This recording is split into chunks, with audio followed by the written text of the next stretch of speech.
Is RBU back? Because that's what the talk online seems to be about. Georgia's running back situation obviously seems to have gotten an upgrade over the offseason when they added Trevor Etienne, little brother of Travis Etienne, and this is a guy that played at Florida for his first 2 years, so he's going behind enemy lines. He's switching over. If you ask Georgia fans, he's switching over to the light side. If you ask Florida fans, he's switching over to the dark side.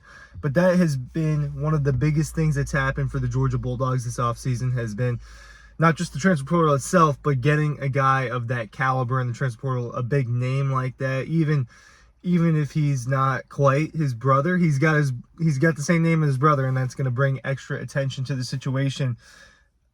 Georgia's running back situation has not been, I don't want to say it hasn't been looked down upon, because that's not the right way at all, but hasn't been thought of in this extremely high light that it usually is. What do I mean by that?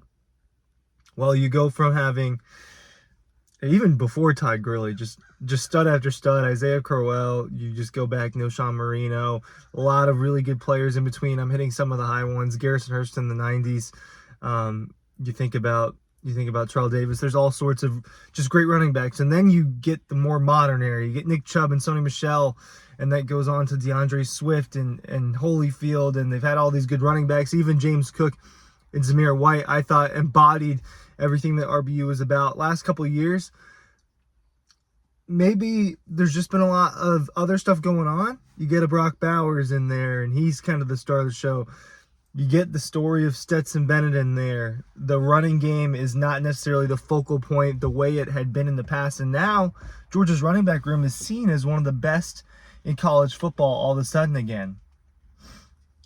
You go and you find these lists, ranking the position groups, ranking the best running backs in college football. ESPN did that. ESPN best running backs college football. Now Georgia's all over these lists. PFF, CBS, 24/7.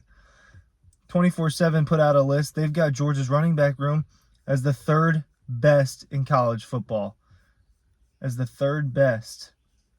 That's only behind Penn State and Ohio State. Well, guess what? Ohio State, stacked. You got Travion Henderson, who was already considered one of the best running backs in college football, and then you added Quinshon Judkins in the transfer portal. It's kind of an undisputed, that tandem is far and away the best. And then Penn State, Nick Singleton, Katron Allen, pretty good running backs. Then it goes to Georgia. You look around across the country, there are places like Oklahoma State who has an Ollie Gordon. And then you got Alabama, who's got a Justice Haynes. You know, is it going to be Oregon? Is it going to be some other school? Georgia's back to having some of the best running backs in college football when you look around and you think about it. And Etienne is a big part of the reason why. Well, behind him, there are a lot more question marks when you think about what's behind him. Is it going to be Roderick Robinson or Branson Robinson that ends up being your primary RB2? Because right now, the way it's looking, we're not 100% sure about Branson Robinson's health heading into the season. More certain that Roderick Robinson has been getting a lot of touches, has been getting a lot of attention during spring. A simple way to put it is he's a breakout candidate for this coming year. He was a spring breakout candidate. But because of Etienne and the trust that Georgia's put together, a really good group behind him, now all of a sudden Georgia's considered one of the top 5 rushing teams in college football this year in terms of who they've got in their crop. Is Georgia going to have top 5 rushing output in 2024? I would not bet any money on that. I would bet the other way around, actually. I would say, hey, no, I just don't think that's going to happen. Well, why? Because this passing offense is going to be really good for Georgia, and I think that when you couple them together, this could be a really good pro-style offense. Ryan Curley from Dawg Post here, talking about Georgia's running backs. Real quick newsletter. I'm linking it in the description down below. Not going to focus too much on that, but make sure you're checking that out if you haven't. I appreciate you if you have. This is what CBS Sports said. I just want to kind of give you a little bit of what people are saying about the running backs for Georgia this season. Just real quick, I'm going to fly through these 3 things and then give you my thoughts on them. Trevor Etienne was the number 2 running back in the transfer portal's window behind Quinshon Judkins, and he's poised for a spectacular first season at Georgia after thriving in a timeshare at rival Florida. Yes, that is the narrative around it. 700 plus yards, sharing the load in the backfield, not necessarily the primary running back, kind of more the secondary running back, and had to one of those seasons deal with the fact that Anthony Richardson is taking a bunch of carries for himself. Now he enters a situation, and I guess I'm going to give you my thoughts immediately on what they're saying.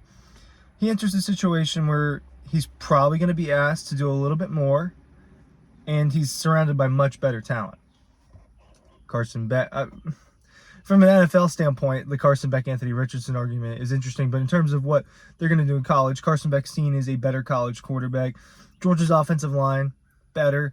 The weapons around, better. So this should be an offense that's better for Trevor Etienne, and one that he seems like a likely 1,000-yard guy in. Maybe it's between the air and on the ground. I think it's going to be very important that they get him in the air and on the ground. But I think he's a 1,000-yard guy most likely. The rest of the group features all kinds of young talent, including a pair of 4-star signees as part of the 2024 recruiting class. Some of them will make names for themselves in complementary roles to Trevor Etienne. Well, that's the other part of this. That's the other part. Are they going to be a good room from top to bottom? Is Branson Robinson going to be healthy? If they need to rotate in, is it going to be Nate Frazier? Is it going to be Dwight Phillips Jr.? Is it Cash Jones? I think an important thing to talk about is what they've been doing in the past. This video might sound like I'm not dogging on Daijun Edwards and Kendall Milton. That was a duo that struggled to stay healthy, and a duo that had its marquee year where they are the two guys in a year coming off of the 2 back-to-back national championships. So they're never going to be viewed in the same light as some of these other players. But they've been splitting these carries, right? Kenny McIntosh was the main guy, but Daijun Edwards did not have that many fewer carries than him. And then you move on to this year, 164 for Daijun Edwards, 121 carries for Kendall Milton.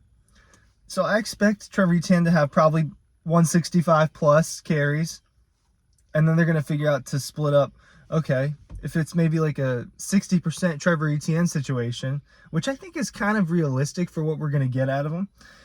I think you could see Trevor Etienne about 60% of the time, and then you see Roderick and Branson and everyone else kind of split up about the same amount of carries and probably have a pretty good offense from there. Unless the guy's a stud, they're not going to have any of the freshmen toting the rock a ton of times.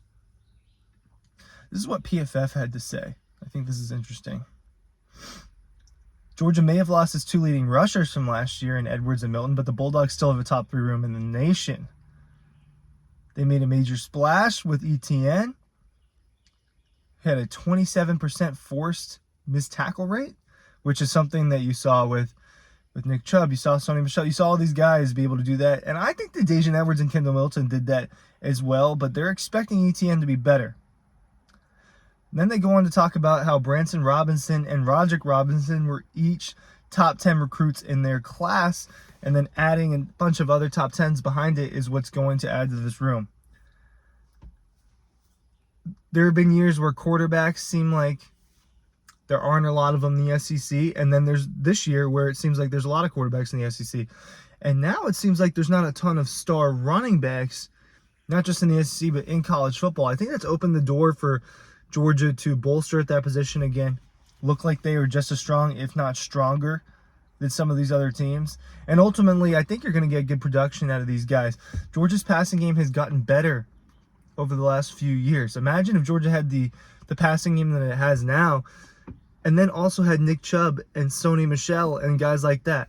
They don't have a guy like that, but they have something a little bit closer to it, and the passing game. And that's why Georgia's running back room is seen as one of the best, and why this rushing offense, I think, it could have a big output. You guys know how I feel about Georgia's offense. Well, the addition of Etienne's part of that.